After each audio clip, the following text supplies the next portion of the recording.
everyone, and welcome to Taking Over. We're on the road to NXTNA Slammiversary. We'll do the full rundown after this intro.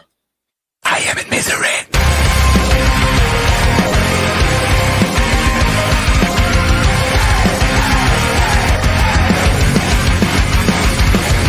Everyone is watching me when I'm coming around. They all are judging me when I'm lying on the ground. I've got no shelter, I've got no escape. My life is a prison and I can't run away. I feel it in my bones, I'm losing it all. Stuck in my head, I am in misery. Deep inside myself, all I get, my only family. Stuck in the grave, can someone rescue me? I'm burning alive, I got it, I am in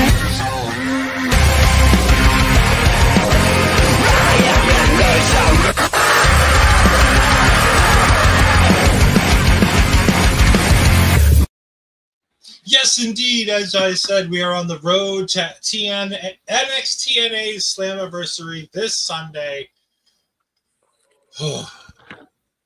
Just a couple more days till my premonition comes true, Astrid.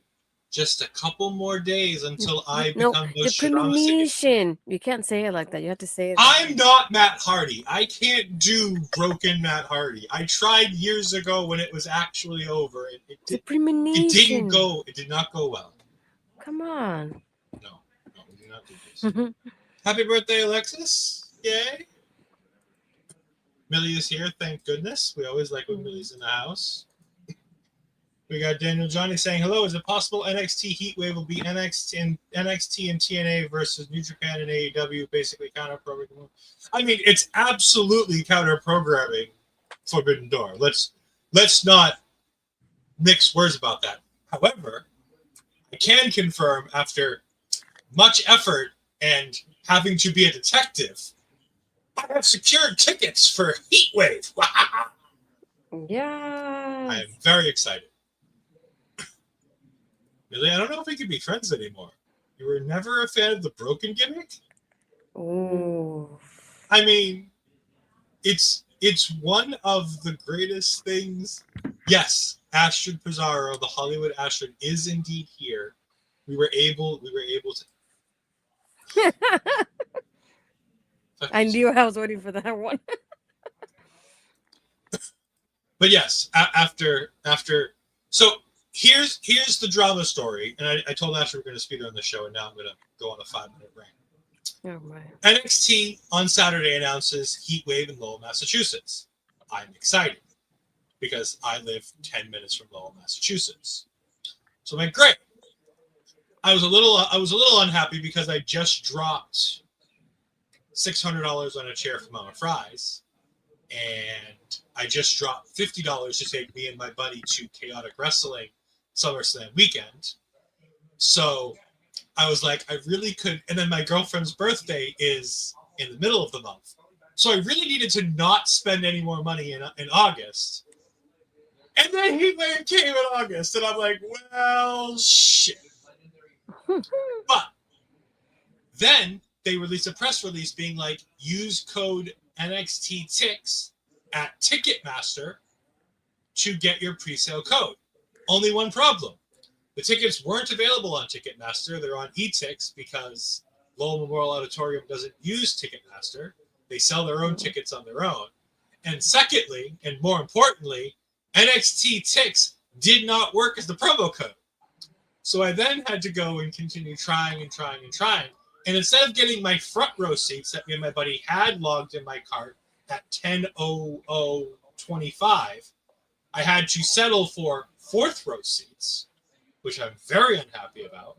But I saved myself $50, so I guess it's okay. But yes,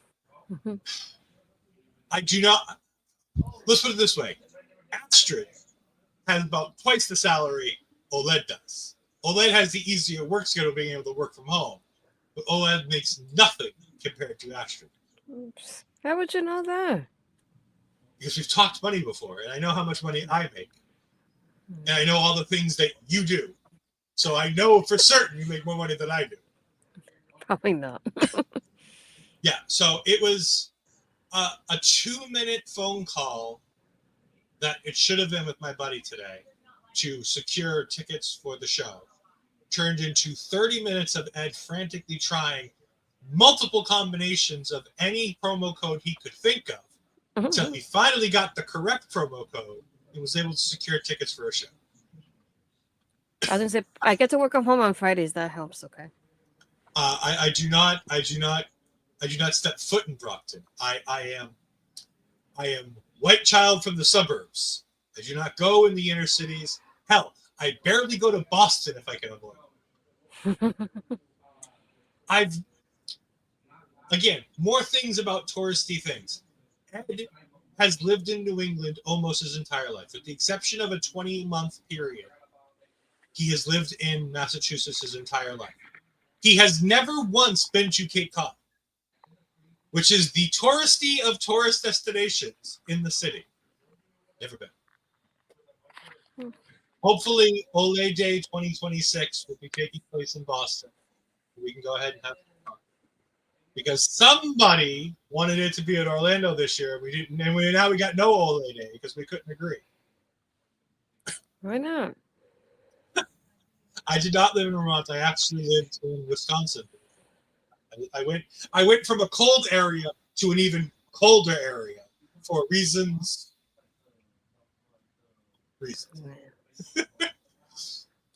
But we're here to talk about NXT, not talk about OLED's life. We can talk about OLED's life another night. OLED has a very early doctor's appointment tomorrow morning. I have to get that with the show. So I can get Now he wants to finish the show early because he has to wake up early. See the hypocrisy here? I never purposely made the shows go long when somebody else had to get up early. Sure. Anyways, we start with a terrible toxic promo, which was both terrible and toxic. Jacy blames both Fallon and Jazmyn Nix for her loss on Saturday in the tag team match. However, says that they rebounded and did their job when it came to Sunday. This, of course, means that she's now going to be taking on Masha Slamovich, which she says she's going to defeat Masha, which, of course, brings out Masha. Poor Masha. Oh, poor Masha. She did not get given a good microphone, which made the whole TNA NXT thing really obvious, because what they would have done if this were TNA is just edit the promo so she only said things once. Because this is NXT and it's live, we had to have her start her promo 3 times. Which is fine. I think Masha's actually really good on the microphone. She's not great. She's not light years ahead of anybody else. She's fine. She's serviceable. She can do the job on the microphone and sell a match. She says that she'd be facing Jordan if it wasn't for Blake Monroe. So Jayne should be thanking her lucky stars. Jacy claims she's going to be coming out of this match with 2 championships and be the only person in WWE with 2 championships. Which, of course, brings out Ruca, who says, "Excuse me, I believe you've forgotten about me, ma'am. I have 2 championships." By the way, I believe this is the first time we've ever seen the WWE Speed Championship on any actual television broadcast. Because she's had it backstage in segments, but nothing like out by the ring. Yeah, like never. Title has never seen the ring other than on Speed segments. Yeah. So I thought that was very interesting. And again, to Millie's comments, I agree. Like Masha, it's not Masha's fault. The microphone didn't work. She had to keep trying things. It's not a bad thing that she had it. I understand most of those words. I don't know the G word here. The G word. I think she misspelled God, but it is what it is. She is from Nashville, so take it or leave it. But no, I mean, I thought this was a fun segment. I like this. It sets up the 6-person tag that we get to be in the main event of the show. It sets up, I believe, Zaria to be going into the world title picture. coming out of Slammiversary. I think there's a lot of... Oh, okay, I got you. I got you. That makes sense. It did a lot in a little bit of time. And again, yes, I am rude. It's fine. And it gets the ball rolling on Masha Slamovich versus Jacy Jayne. I wish there were more time in between these things. I really wish there were time to really build. Hello, Papa Smokes. Thank you for joining us. We greatly appreciate it whenever Papa Smokes makes an appearance here. Remember to catch him, me, and Bobby Munson talking all things chaotic wrestling this Thursday night. I like this segment because it sets up everything. But like I said, I just wish there was more time to set up this Jacy Jayne versus Masha match because there's so much interesting things going into this. Like there was with Trick versus Joe Hendry. Will there be a TNA star with an NXT title? How does that resolve itself? How long does that happen? Is there going to be another TNA title in the NXT? God, I hope not. I don't know if I have enough alcohol for that. But no, I thought this was a fun segment. Actually, what did you think of this segment? Just like Millie say, I appreciate the way they played off the thing with the microphone of Fallon giving it to Masha and switching with her. I was like, even though we're going against each other, I'll give you the mic to continue on with the segment. And I'm glad they kind of played it off of like, oh, we hear the crowd chanting. Let's kind of encourage that while we figure this out. So I'm glad they were really smooth about that end of it.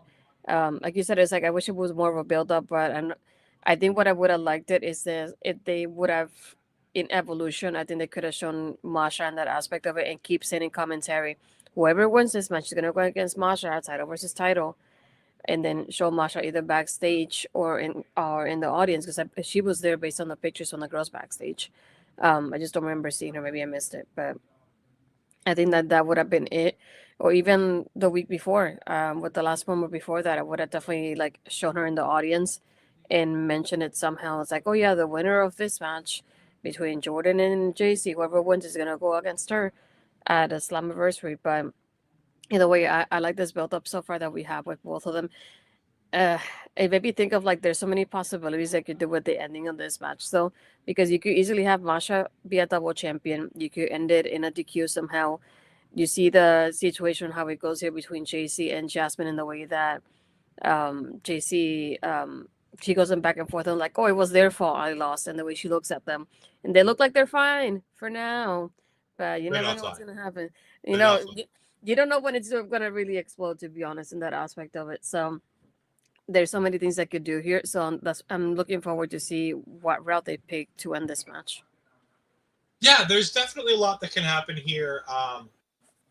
I still lean towards a double. I was gonna say I think this is going to be a DQ finish somehow.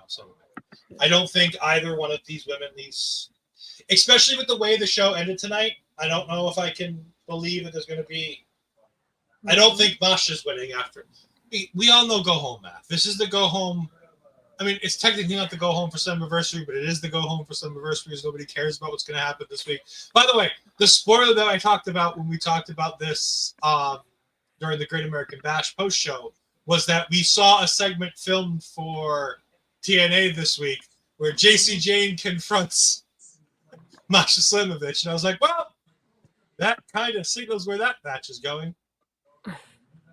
Listen, microphones are tough at wrestling shows.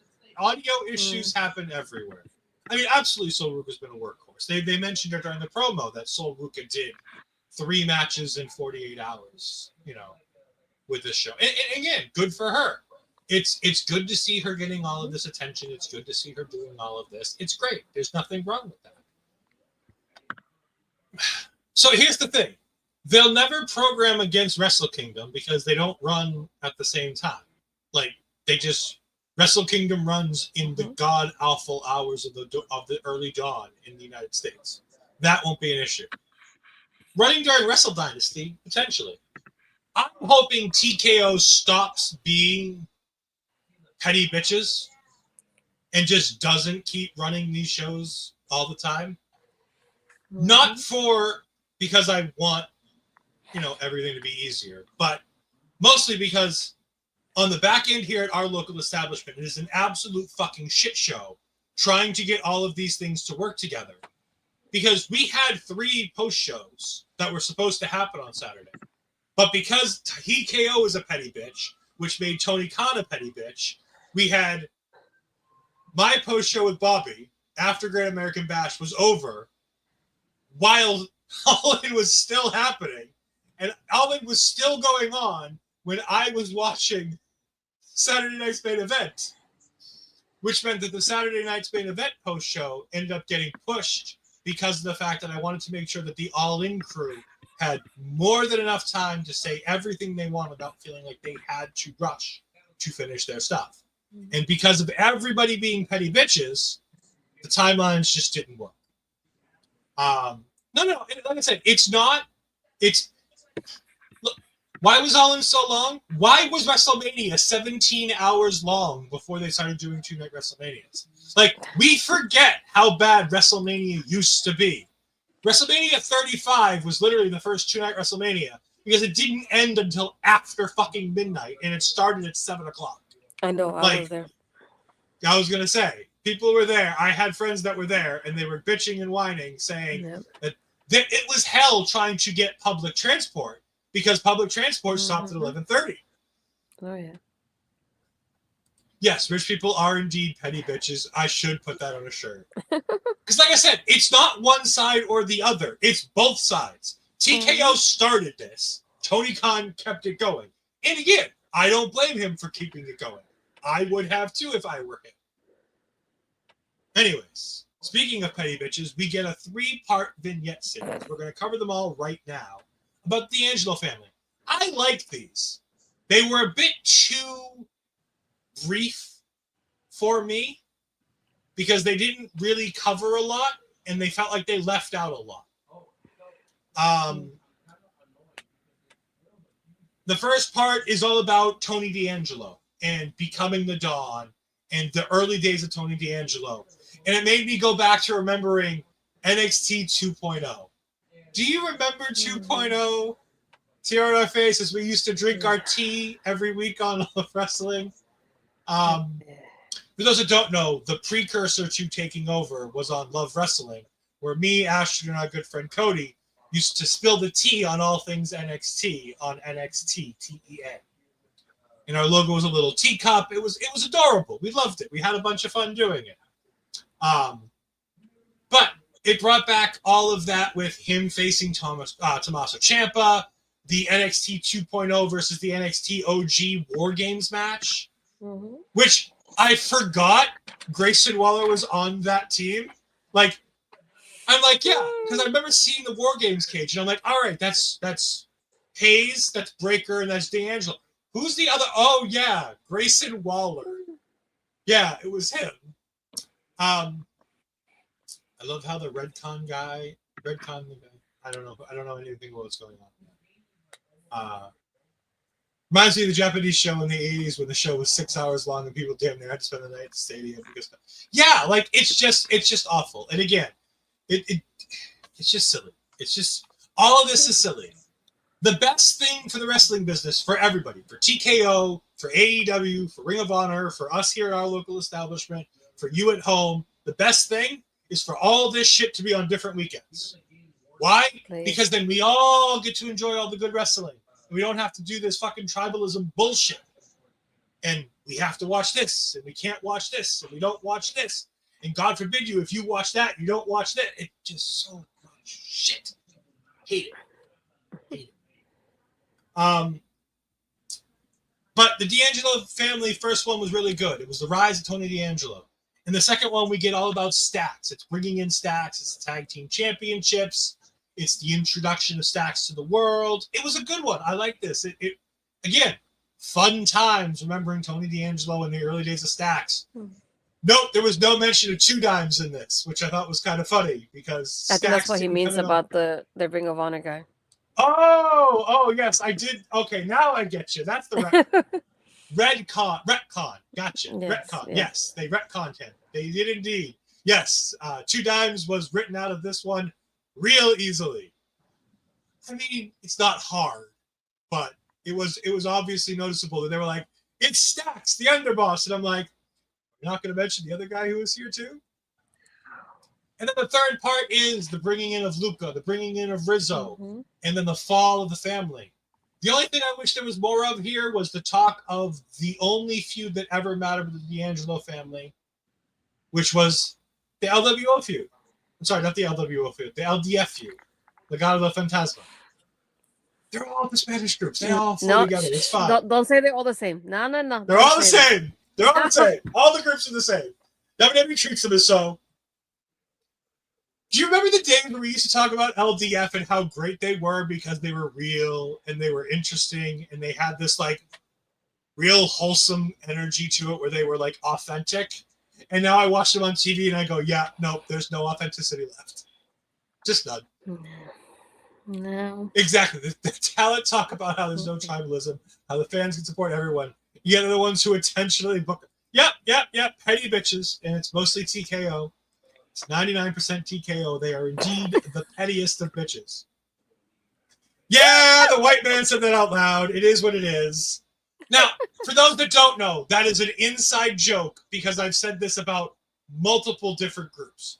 This all started as a joke that I had said on a stream one time where I said that Ireland, Scotland, and England are all the same. And I have progressively gone through multiple cultures making this same joke. It is not serious. It is just a joke. It is a running joke that OLED thinks that everything is the same.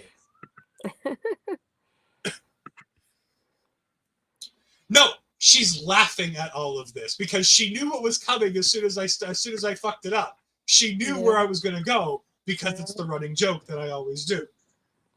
I've been working with you way too long at this point. You really have. What did you think of the 3 vignettes here for the D'Angelo family? See it. You know what? When I don't want to say most people, but when you see somebody so often, you don't notice how they have changed until you see it from a different perspective. That's how I felt about this Tony, like this whole 3-part vignette.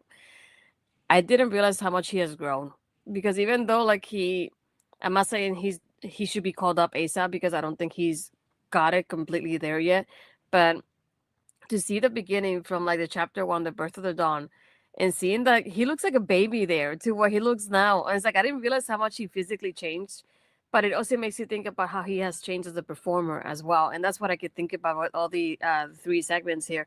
It's like how much he has changed. What I would have done a little bit differently though, this is more towards the match in itself. I would have added more Rizzo in there because I feel like Rizzo's presence was really missed during this match. I feel like that's the thing I would have changed. But I love the fact that we can see basically the beginning here towards the end of the D'Angelo family. I wouldn't have ended it this way though. I feel like if you were gonna end it, I'm not saying it had to be like this grandiose thing, but I would have ended on a PLE if anything because it's the end of an era. And it's an era that's been here for quite a while, as we said with NXT 2.0. So if you're going to end it, might as well end it with an exclamation point. And I feel like that's, to me, I don't want to say the biggest fail, but it feels like the biggest thing in this whole feud here. Because if you see after the match, Tony's looking at the hat in a way like he's saying kind of like goodbye to it. And with the changes coming up probably after this match, it made me think of like this is really the end of everything. I would have done it in a PLE rather than just the NXT show. Yeah, I would have swapped out the contract signing for this match. I think that's how I would have done it. Mm-hmm. I think you could have done that very easily and done it. I agree. There should have been more Rizzo. I didn't mind not having Rizzo in the video packages. I wanted her outside ringside at the match. I think that would have been because again, Rizzo hasn't been that important to the story of the D'Angelo family in terms of the vignettes. But in terms of this story, in this match, I think she belonged out there. Even if she was just on commentary or she was sitting by the commentary team, or heavens forbid, we used the bottom of it, we could have just had her up in the Eagle's Nest. Mm-hmm. But before we get there, we have to get to the 6-man tag between Santana, Joe Hendry, and Trick Williams taking on Dark State. Now, I dunk on Dark State a lot. I do. I have a lot of fun dunking on Dark State. Especially Reader Man. But I want Ash to talk about this because I have many things to say, and some of them might surprise you. So, Ash, what do you got about this match? I feel like this match is one of those that even though I enjoyed the action within it, it just felt like the match was like a template. You knew how it was going to play out somehow. because of this whole like Trick being the TNA World Champion and the two TNA guys teaming up with him. That like can they coexist storyline that we've seen a gazillion times. But I like the fact that the match made it a little bit different, like during the match in itself, because we knew the way it's gonna end. But I like the fact that Santana came right there hot and went over for that dive. I wish it would have turned out the lights a little bit more because I feel like it was a little bit still dark from the dark state entrance at that point. Hey Eric. Um because I feel like I feel like it couldn't be seen the way it should have been seen. But I like the way that he started. I would have liked that if Joe Henry would have done the dive at the beginning there too. I know he doesn't do it often, but I feel like it would have made more of a I say impact on it if you would have had the two TNA guys do the dive and not Trick and have Trick just standing there in the middle of the ring by himself. I was asking you the move of this, but he did kind of like a double stunner at one point to the guys too. Like that was really well done. I love the way he kept went back and forth towards the guys when trying to get the hot tag in there. He wasn't able to get it. Again, Joe Henry with the DDT, he did very well with it. He did really well, especially with Shugars. That was the best part of this match. Both of them there too. I really enjoyed that part of it. It just in my mind, I was like, I was wondering, it's like, how are you gonna end this? Because you don't want any of the TNA guys to get pinned before the pay-per-view. But then you have Dark State, who's like doing a little back and forth right now. So all of a sudden, the system comes out, and I knew it was teased a little bit too. So that was a surprise again as well for the audience to have Fandango there again at this point. But again, I feel like it was really well done with the action of it. I just wish I really would have loved that Henry dive at the beginning with Santana there. Noob says Dark State is, and I hate to say it, Team Ghost from Call of Duty Warfare. I know some wrestling fans aren't big on video games nowadays. I mean, I know enough about Modern Warfare to know what Ghost is. Here's the thing I'll say.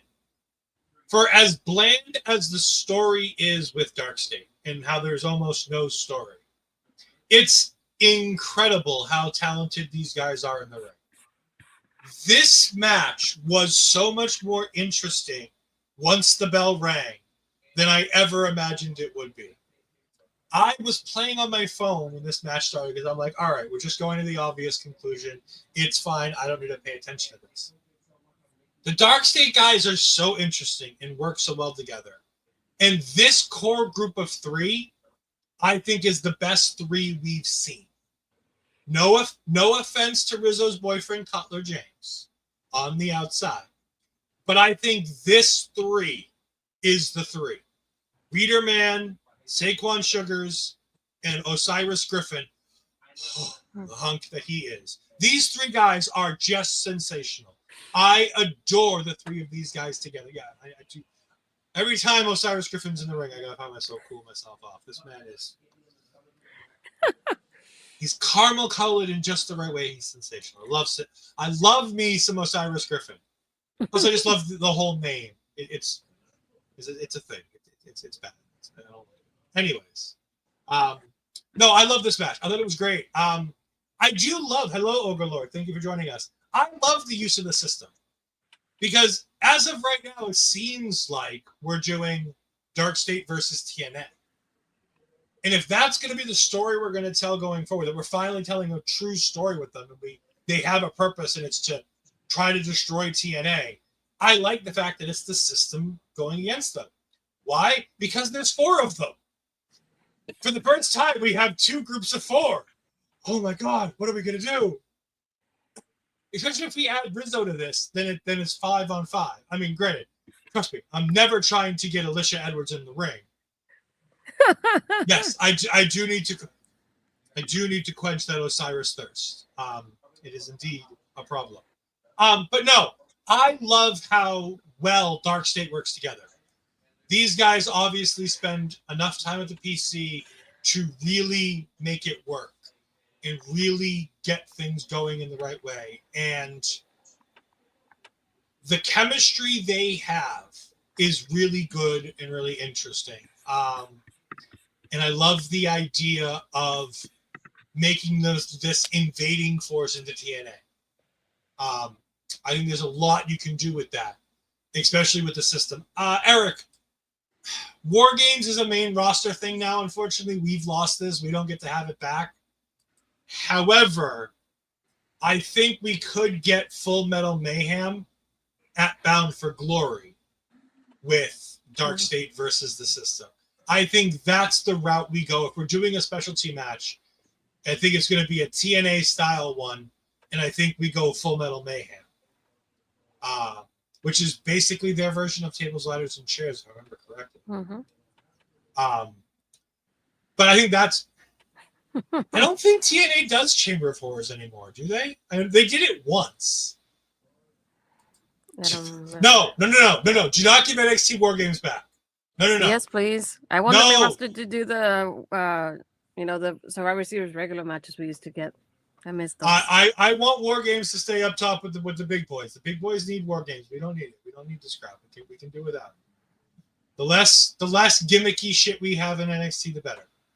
I like the fact that we have one gimmicky match every year, and it's the Iron Survivor. That's all we need. Just one. It's the greatest. It's the best. We don't need any of the other ones. But no, I really like the 6-man tag. I thought it was great. It's the best that Dark States looked in any way, shape, or form. And it finally looks like we're getting a story with Dark State, which has been the only downfall to any of the Dark State stuff, is that they weren't getting a story. Now, we don't like to normally shit on people, but then there's Alicia Edwards. I have probably seen more Alicia Edwards wrestling in my life than most anybody should ever be subjected to. And because her and Eddie are from the area and they've wrestled significantly in the area, she's not as bad as we all make her out to be. The problem is they always put her in there with people who are significantly better than her, so it makes her look worse by default. She's not a bad wrestler. She's just not a good wrestler. And honestly, Remy Hardy's worse than her. So let's not sit here and say that her almost screwing up the spot with Remy is an all Alicia thing. I like to take my shots at Alicia Edwards. Trust me, I'll take the shot every chance I get. But remember, she's a wonderful person, seemingly. From all accounts, she seems to be a nice person. She tries real hard, so let's just give her the benefit of the doubt. She's not a great wrestler, but she's not terrible. She can at least get in the ring and do some things. Yes, I do defend Oldberg, and I will continue to defend Oldberg. No, we're not going to get into that right now. You have to wake up early. Let's go. No. We get a social media recap of the Callie Armstrong, Karmen Petrovic segment. There's nothing important about this segment other than it's a match. We get part 2 of the D'Angelo family. We already talked about that. I was very excited for this next match. Karmen Petrovic versus Callie Armstrong. Yeah. It happens every now and then. Again, I can't talk about that now. We'll talk about it later. Karmen versus Callie. I think... No, Bobby, stop. It was bad enough having you try to keep me on track on Saturday. I don't like that. I don't need people who keep me on track. I need people like Ashley. Let me just run this thing off the rails however I want. I'm very excited for somebody who watches as much Evolve as I do. I was very excited for everybody else to get to see Callie Armstrong. You all got a small glimpse of Callie. Now, let's be fair. Karmen Petrovic didn't need to come back, and I'm fine with not having her back. Hey. And I sent this to Astrid because I mean this with all sincerity. This lady has to stop calling herself gold-blooded until she fucking wins anything of significance, because she ain't never won any match of significance in her entire career. That's not her fault. Calling herself gold-blooded is a fucking lie. She needs to stop this shit and pay attention to her wrestling, because this gold-blooded shit needs to stop. I know the Wrestling Classic adores him some Karmen Petrovic. I know Millie loves her some Karmen Petrovic. She's a fine wrestler. But she needs to get her shit together before she can keep calling herself gold-blooded. And until she stops, I'm going to keep saying it every time she has a match. No. That she needs to stop this shit, because I'm done with this. She ain't won nothing. She can't. Well, then she needs to stop calling herself gold-blooded on her own social media that she runs. Yes, I agree, Bill. I agree to you. She needs to put some wins on that belt before she starts calling herself gold-blooded. Unfortunately, Millie is right. Jordynne Grace comes out and ruins this match. I was very excited for everybody to see Kelly Armstrong. For the small glimpse that you saw of Kelly Armstrong, because I know you're not an avid watcher of Evolve, what did you think of her? The build, the look, the entrance, the 9, the things we got to see, and a little bit of wrestling that she got to do. The entrance felt like a little bit much at first. That's the only thing, but I like her presentation though so far. And I was excited to have this match because I was thinking it's the first time we have an Evolve Championship on the line in NXT, so that's great as it is. And I was thinking Karmen is a well enough decent performer that they could have a great match together. So I was already looking forward to it. That was my whole mindset. And then as we see after the D'Angelo family vignette, Jordan's coming in. I was thinking Jordan's gonna be in there and do her promo after the match. And then she comes in, basically slips Kaylee out, Kaylee falls, and then she goes after Karmen causing the DQ. I was like, oh shoot, I was looking forward to the match. I was hoping that Jordan will be so mad that after the winner got announced of the match, she will like run in, get a microphone and start talking, and basically the person will get off the ring in that way. I was not thinking the match is gonna get interrupted that way. It's like I get it at the same time, just because she's angry still from everything. And you don't want to calm her down. You want to you want her to show off that anger that she has, and rightfully so. But I was just upset that they just did this to this match, especially like what Millie was saying. Is like we haven't been seeing Karmen too often. Then when we see her, it gets cut off pretty quickly. The last couple matches we have with her were pretty short as well. So I was disappointed in that aspect of it because I wanted to see more from Karmen. I really enjoy her, and that was just a major disappointment. I was like, I like Kelly's presentation so far, and I wanted to see more of it. And I feel like that was just a little bit that we got, and that was it, unfortunately. I can't wait for everybody else to get to see this more of Kelly Armstrong. If you need a match of hers to watch, you should either watch the first episode of Evolve. I believe she's on that match, and she has a great match there in the first or second episode of Evolve. Or watch last week's Evolve, where she took on Natalia. Mm-hmm. They're fantastic matches. I think Kelly, again, very green, needs some improvement, but she is fantastic and she is going places. Bobby is 1000% right. She was an immediate. The first time I saw her, I was like, I'm in. I'm zeroed in on her. I've never seen you before. You're not a WWE ID talent, but my eyes are on you, Miss Armstrong, because she's got some kind of it factor. Yeah, I was gonna say she reminded me of Jasper in that aspect of it. I feel like they really nailed it with her character and persona so far. It's just a matter of like evolving her like wrestling wise. So that's all I can think about while watching. Is like I like the persona, I like the character that we see already. Just wanted to see her wrestle though. And again, to go back to the social media promo that preceded the match, I think she held her own in that promo too. Like, I think to be honest with you, she outshone both the other people in that promo. She outshone Karmen, which again isn't hard on promos because that may be Carmen's one downfall is not being able to cut a great promo. But she even really kind of outshone Ariana Grace in that promo. And that's tough to do because Ariana Grace, she doesn't do anything better than a promo. And Ariana definitely took a backseat.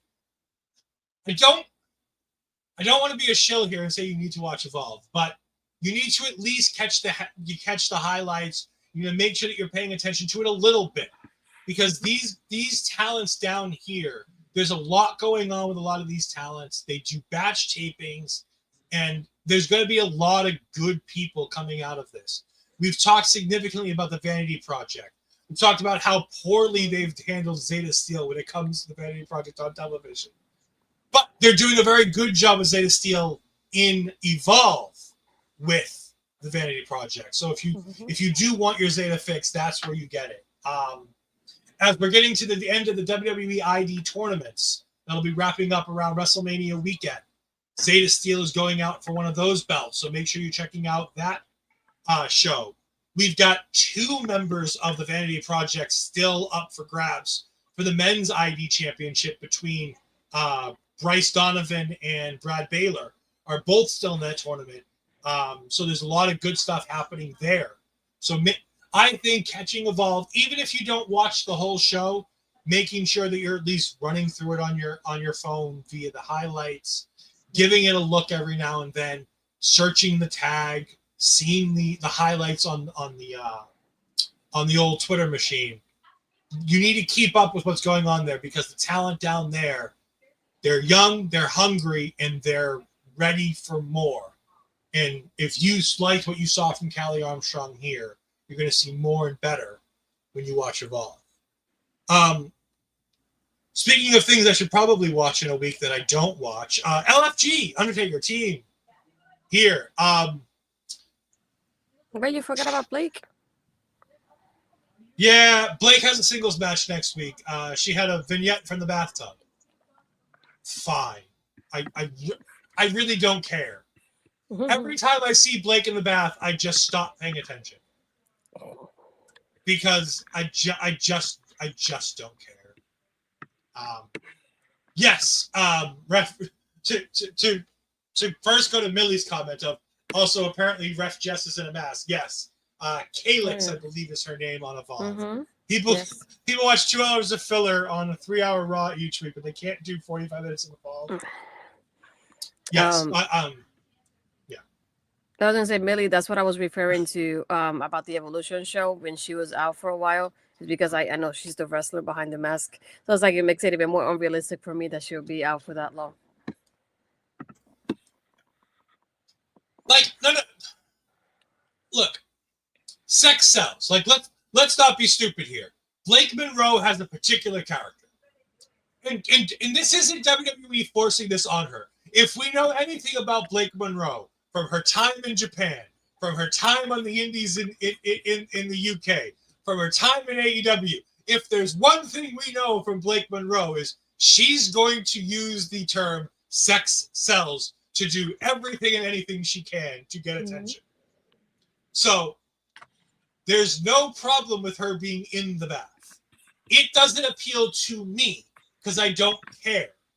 Because we all know this is leading to a match, and hopefully I'm going to see the match in Lowell at Heatwave. And I'll care about that. I didn't care about her sitting in the bath explaining her actions. I like the vignettes, don't get me wrong. I like the vignettes. I just wish she weren't doing them from the bath. It makes me feel uncomfortable because I'm a child of the Attitude Era.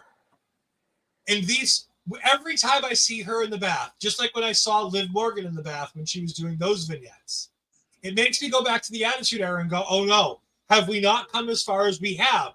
Did I mistaken all the good things we've done to go back to this of Diva sitting in a bath cutting a promo?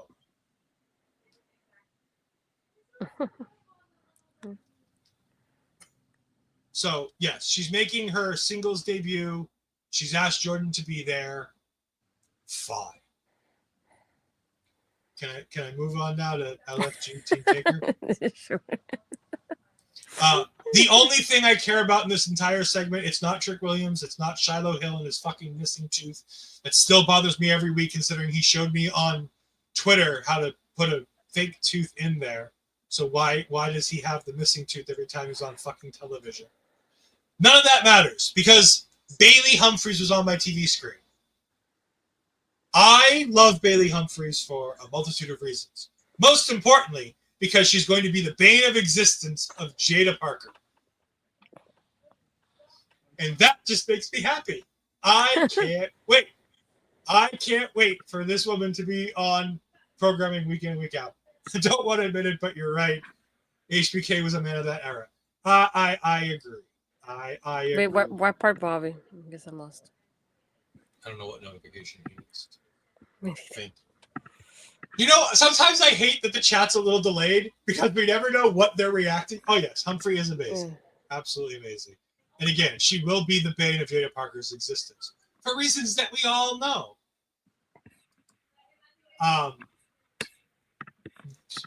Trick he talks bad about Team Taker.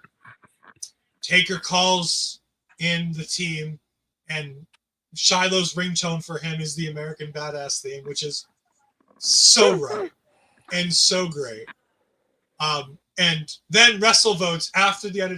She'll be the bane of everyone's existence. Well, yes, but most specifically Jada Parker. for reasons. And if you don't know, well, if you know, you know. I love the fact that Undertaker tweeted, if you disrespect my team, you disrespected me. I'll be in Houston. Trick, you might not want to come in my yard next week.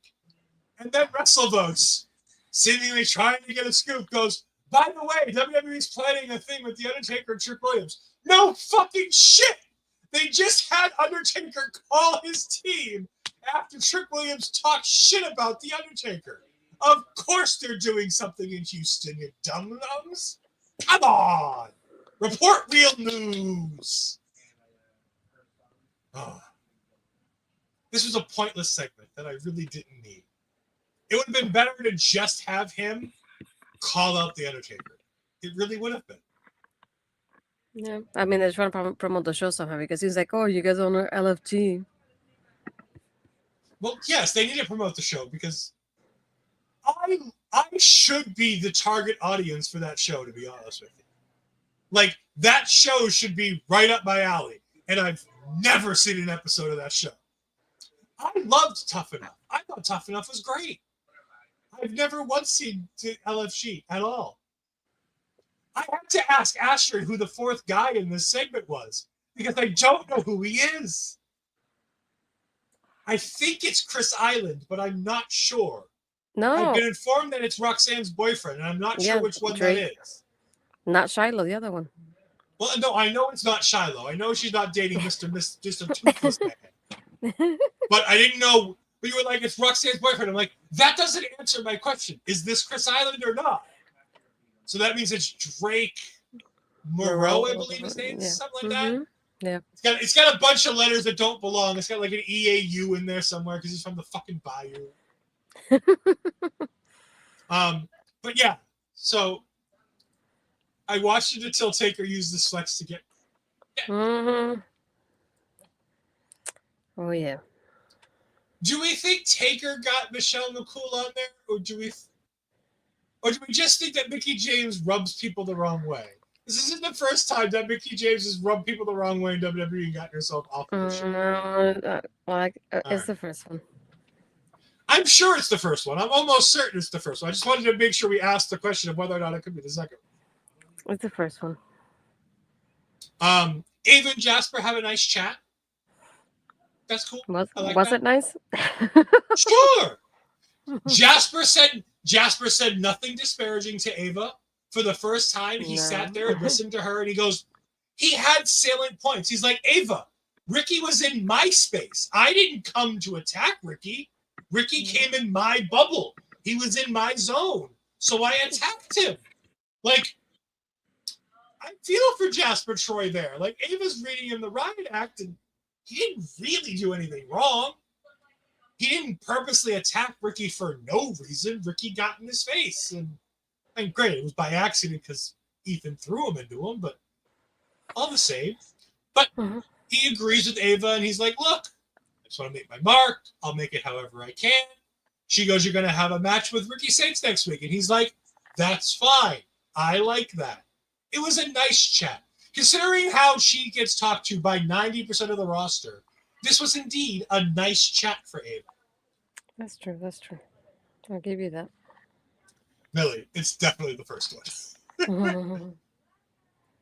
And by the way, Bobby, Bully's there because Bully's always there when it's WWE related because unfortunately, WWE loves Bully Ray.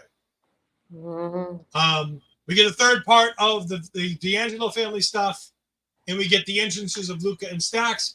But before the match, we get a Lash Legend interview. This was fine. I enjoyed this. Jada Parker gets involved. I enjoyed it less. My friend was teasing me today. He was like, the Lash Legend from Evolution. I'm like, well, yeah, because Lash is great. And he's like, every time you compliment her, I'm still surprised. And I'm like, it's been 4 years, people. Like, I've evolved. Like, she's evolved. She's gotten better from the times where I threatened to quit the show if she won the breakout tournament. No, okay, I'll give you a little joke. I went to a restaurant over the weekend, and on the menu we saw papas fritas, and all my partner could say is like, "Oh, Ed is on the menu." I am indeed. I am indeed on the menu. I had to say that. I am to remember Justice for Legend.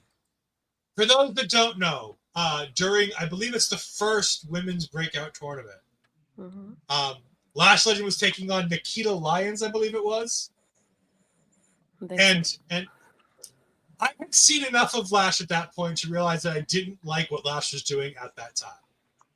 And so I made a very bold statement of, if Lash Legend wins this fucking breakout tournament, I'm going to quit this show. And that's it. I was not going to continue reviewing the show.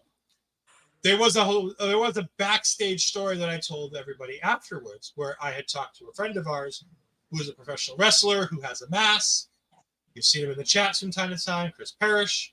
And he was going to send me a luchador mask that I could use where I would join the show, Juan Cena style, as Eduardo Papas Fritas. And I would host the show like that. No, we're not giving a full apology. I have apologized to Lash Legend numerous times on this show. I mean, that would be an interesting idea. I was hoping that would happen at Evolution, to be honest. By the way, I did love the segment on Raw with Naomi, where she's talking all her shit, and then Rhea comes out and she's like, "No, I can still talk my shit. It's fine." And then they have this great shot when Io comes out and Io's starting to walk out, and they just have this great close-up on Naomi's face, and she's like, she's a little bit less cocky now because Io's coming out too. And I'm like, oh, look, Naomi, and the ramifications of her actions.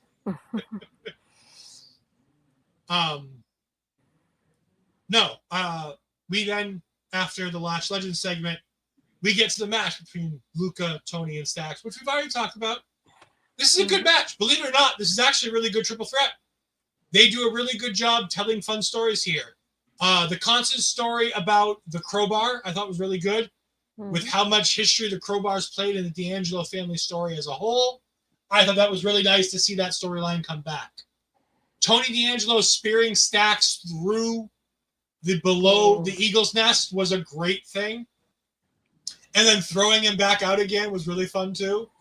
The moment where Luca almost decapitates Stax with the crowbar was really good too.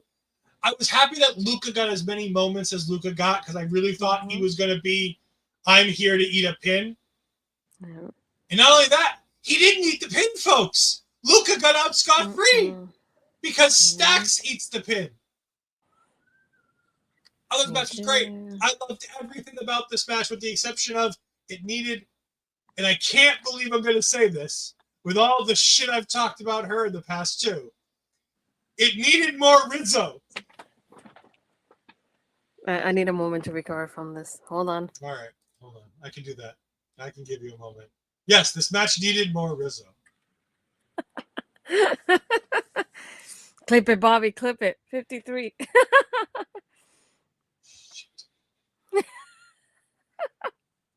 Do you have any extra thoughts that you didn't give earlier on this match that we can I mean, I mentioned most of it already, but like you said, it's like the Rizzo, I definitely would have put Rizzo in there because she's the one that really started this thing and wanted the match to happen in itself.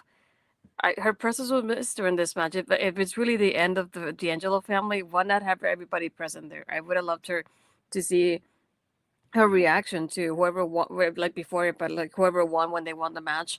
I feel like I would have loved that spear from Tony. Like the reaction from the crowd was just amazing. I love the fact that he just threw Stax out right after that. Not even, it's like he just stood up and threw him out.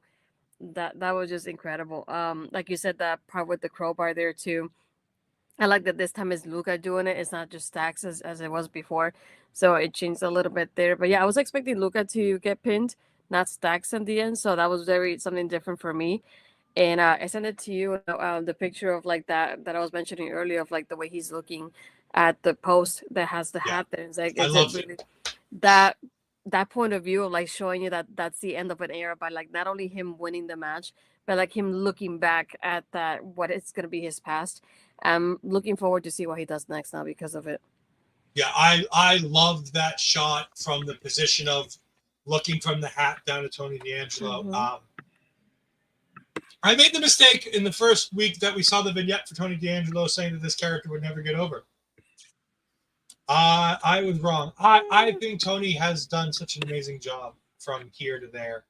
I'm very excited to see what he does next because he's ultra talented. He's really good, and I think he can make anything work. The problem is, I wonder if I think he can do anything, and I think he can make anything work. I wonder if they're going to be creatively able to get him out of the hole that they've now put him in Mhm. by taking away a family and having to have him try something new. Do I think Tony D'Angelo could do it? Yes. Do I think WWE Creative is smart enough to be able to do this in a way that makes sense and that lets him do the things that he can do? Not so much.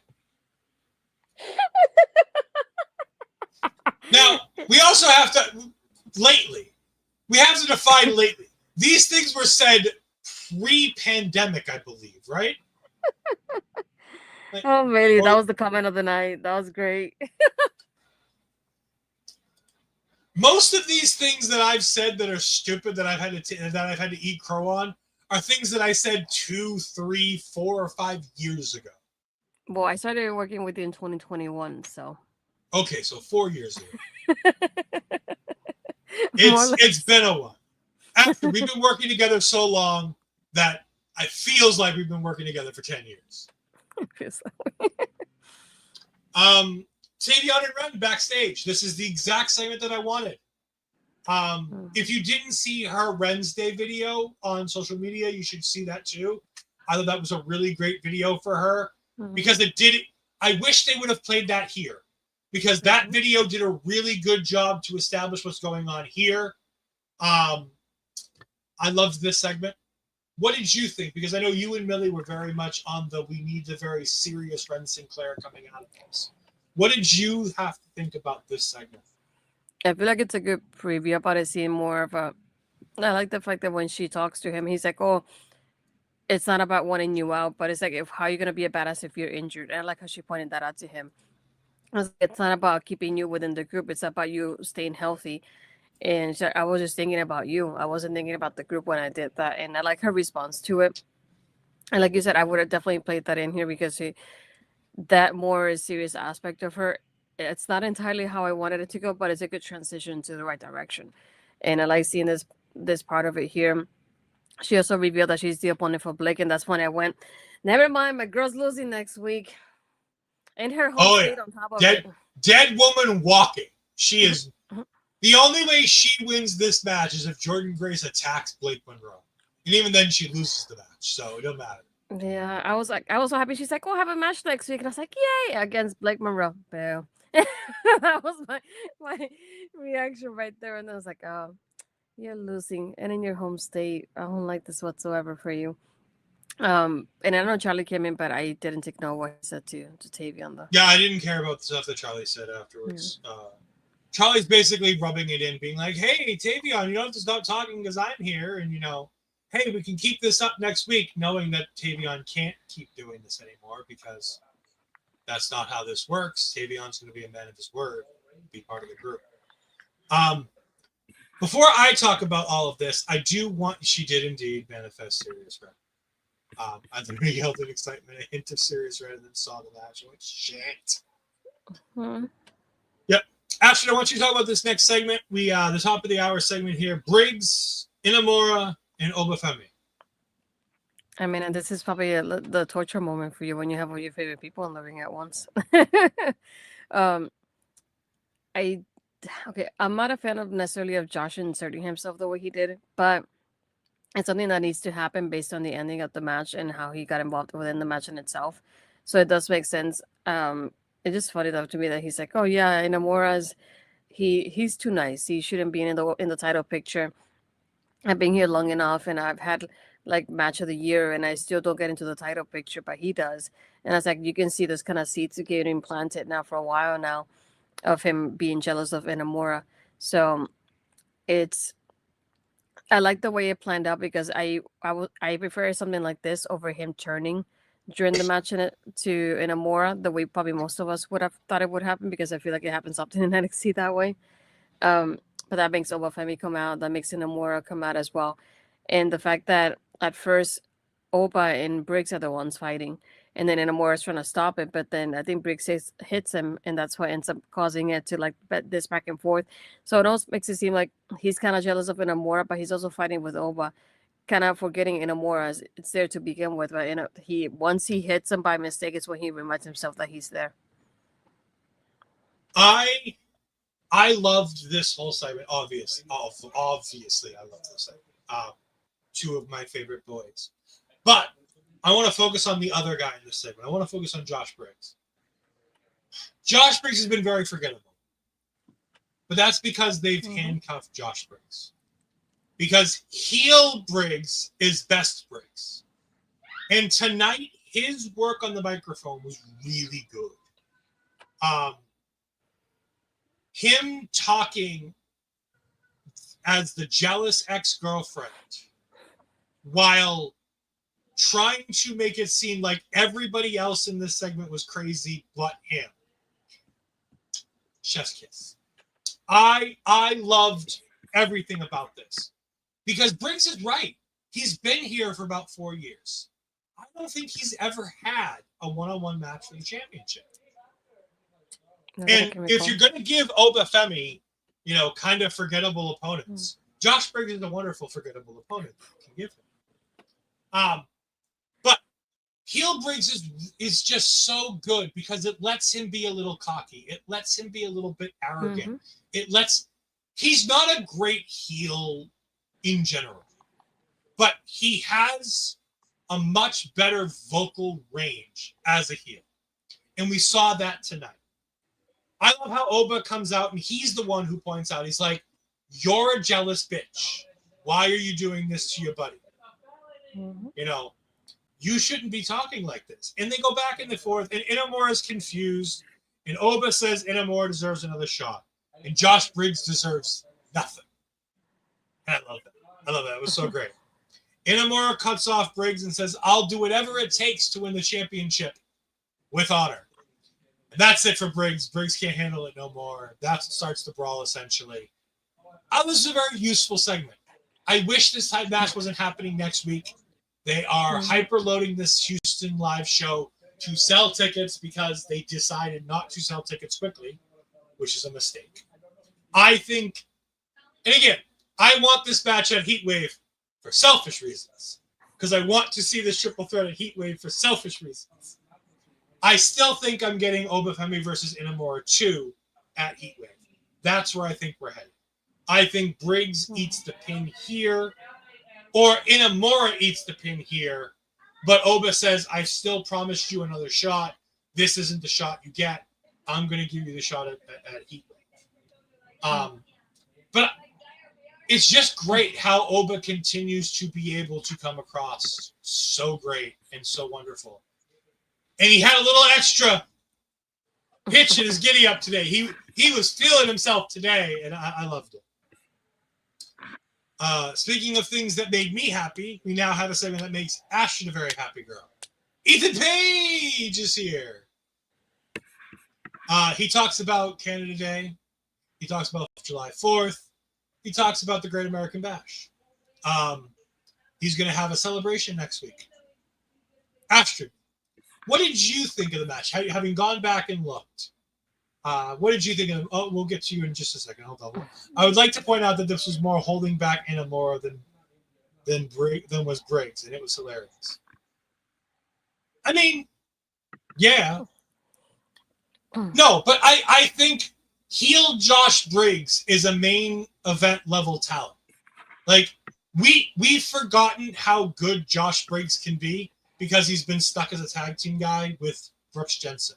But remember, NXT's match of the year last year, 2024, was Obafemi versus Dijak versus Briggs from Stand and Deliver.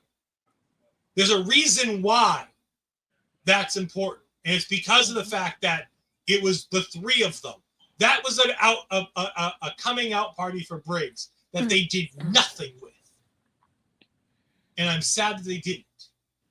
But after his tour of Japan, after his work with Inamura, getting him as a heel single star could be just what he needs. And he is a heel. He's a main event level heel, should they want it. Now, back to Astrid. Ethan Page, what do you think of Saturday's match? And then what do you think of this little promo segment leading us to his celebration? I've been catching up on it, so that's, I think, the only match I've seen so far. But yeah, I figured this was the only match you watched from the show. Yeah, so far. But no, I feel like it was really well done. I just expected, because of the stipulation, to have Swipe Right come in here somehow. So I was surprised at the same time that they didn't. He didn't take advantage of that situation. That was very, very surprising for me. But no, I feel like they did really well together here, especially with using the ring and using all the areas, surrounding areas there as well. So yeah, things like I'm not a fan of Ricky losing again. That's the only thing. But I want to see moving forward what else happens, because they still kind of mentioned Ricky kind of mentioned it still. But I want to see what happens next. But I just don't want to see it now again, just because it happened 3 times at this point. So I don't think they should revisit it anytime soon. Yeah. Ricky then cuts a basic generic promo about his match upcoming with Jasper Troy, that he ends with the word absolute. Yeah, I do.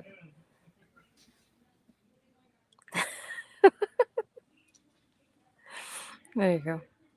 I'm not one of those people that can do the whole Ricky Saints thing. We get the rundown of what next week's show is going to be. Trick is going to be confronted by The Undertaker. Saints versus Troy and Ethan Page celebration. Oba versus Inamura versus Briggs for the NXT Championship. And Blake versus Red. There's a segment backstage with the Culling trying to make Tatum feel better, as she's very upset that she thinks they're going to be upset with her. So it's made her upset. And Izzy's like, no, I don't blame you. You didn't do anything wrong. We lost. I blame Soul. Soul's the bad guy. And Tatum's like, well, then, if that's the case, I have an idea. And we see that idea play out next as we have the big bet. Terrible Toxic is defeated by Masha Slamovich with the assistance for a portion of this match from Sol Ruca and Zaria. Not Zol Ruca. Asher, what did you think of our ladies main eventing the show tonight? I feel like it was a pretty fun match. Like, everybody gets to show off a little bit about themselves, especially Masha. I feel like this is one of the places that people will know her, especially in Orlando. So I'm glad that she got more of a spotlight than the other girls did. It was really fast paced. I love the Zaria spearing Jazmyn at one point. She could have done a little bit harder. I wouldn't mind that, to be honest. Tatum and Izzy, being coming at ringside and taking out someone Zaria at the end. The Culling coming over, and the Hinky Tech is right behind them. So I was thinking, are they going to end up doing like an 8-person thing at one point, or what is going on here? Because it kind of seemed to be going that way, but you never really know. But yeah, they pointed out how they left Masha by herself, but she ended up winning still at the end, which I'm glad for. But once I saw her winning, I went, I'm concerned now. I don't know. Do you think Millie enjoyed this match? No, I don't think she did. There was a Tatum sighting. There was a Zaruka. I don't think she enjoyed it at all. I don't think she liked it. No. I happen to agree with her. I think it was a fun match. I'm still not sold on Jazmyn Nix as a talent.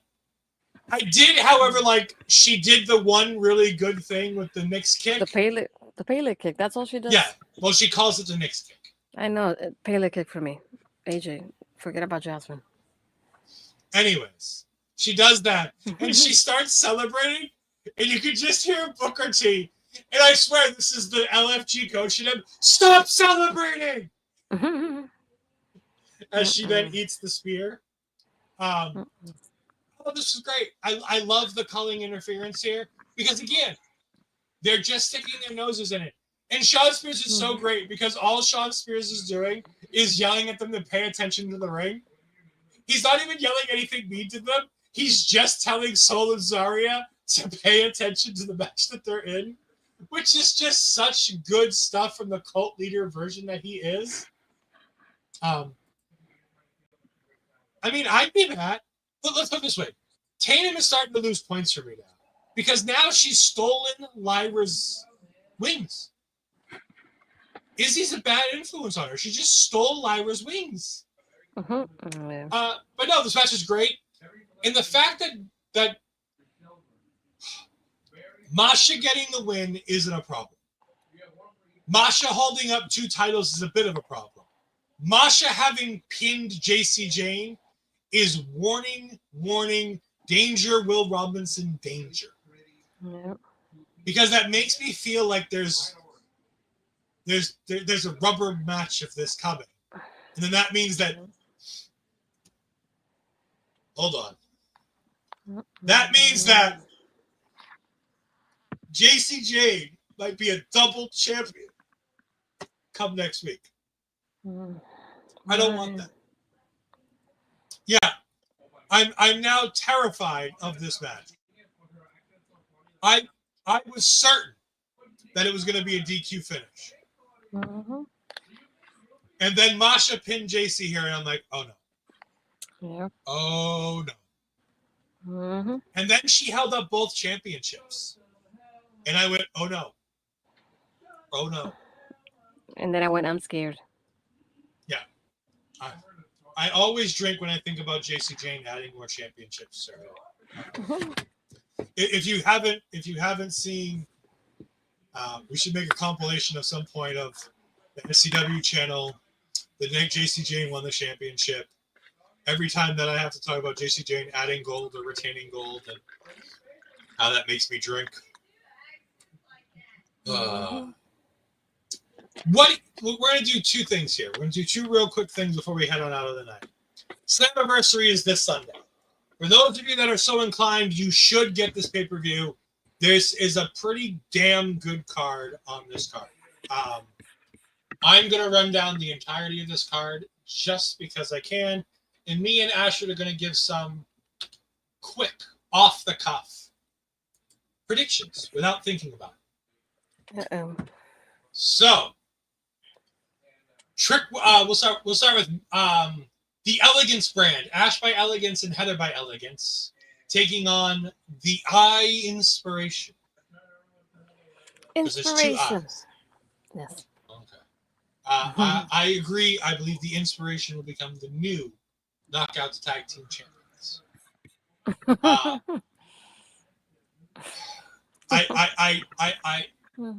We'll get to that because I think there's one person who can make that happen.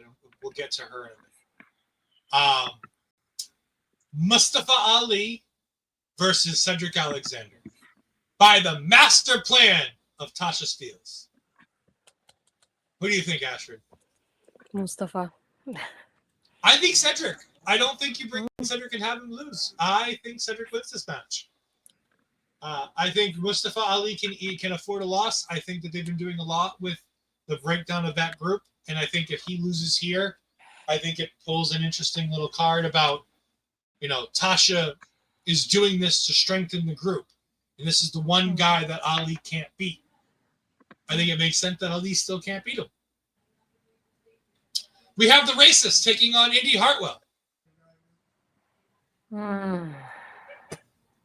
Sorry, for those that don't know who I'm talking about, that would be Tessa Blanchard. Even though she may not win, I just don't want to cheer for the other one, so I'm just gonna go with Indy. Yeah, I'm going with Indy whether she wins or not, because I can't cheer for Tessa Blanchard. No. Because again, racist. Moose is defending his TNA X Division Championship. He's still the X Division champion? Good God. He's taking on Leon Slater. As much as I don't want to cheer for Moose, Moose is definitely going to retain. I want Leon to win, but I don't think he will. You know what? I think it's time that they switch that title because I didn't realize Moose is still champion. So Leon Slater. In a fatal 4-way ladder match for the TNA Tag Team Championships, we have the Nemeth defending against the Hardys, the Rascals, and First Ass. Rascals. I think the Nemeth will retain. if not the Nemeth, I think probably the Hardys get the titles back. Because I foresee, as Matt and Jeff said on Ariel Harwani, I think that the Hardys going to WWE at some point is a foregone conclusion. So, yes, and Indy and Leon simply for having actual morals. Masha Slamovich versus Jacy Jayne. Winner take all, title for title. Oh my god, I'm stuck on that one.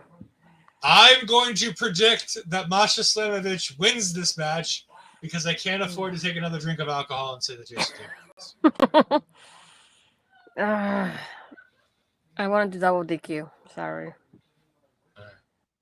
Trick Williams takes on Joe Hendry and Mike Santana in the main event for the TNA World Championship in a triple threat match in New York. 1, 2, 3. Santana. Yes, I've been calling this since before Hendry lost the championship that Santana was going to be the one to take it off a Trick. I still believe that to be the case. No matter what evil people like Draven are doing, trying to put this awful things into the world, that Trick could still be the TNA champion come next week. Millie says Masha wins by fatal screwjob. I can see that. All right. Well, thank you all for joining us. I apologize for my wanting to get through this and then ranting all day. Astrid, tell the good people where they can find you, what content you've done, what content you're going to do, all the wonderful things about Astrid Pizarro. I think it's sometime next week. I don't have a date yet, but if you look up Pario magazine, Pario Pario magazine, with Jamie, he was with Bobby and myself on Killer Cuts recently.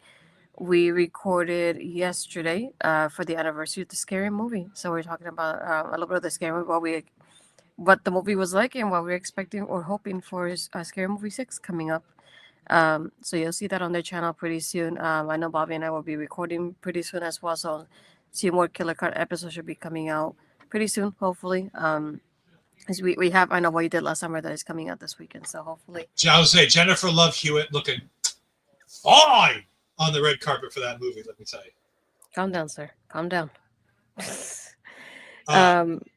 got more. I think other than that, you find me again on Tuesday with this one right here again, doing Taking Over.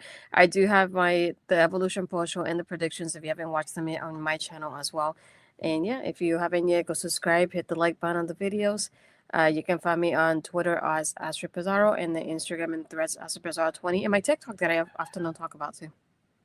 Yes. You can, of course, find me on Twitter and Blue Sky at Fries12584, twitch.tv/EdFries2002 for all of my simulcasted Marvel content. Tomorrow we are doing a DC review as we are talking all things Superman. I'm going to let you on a secret.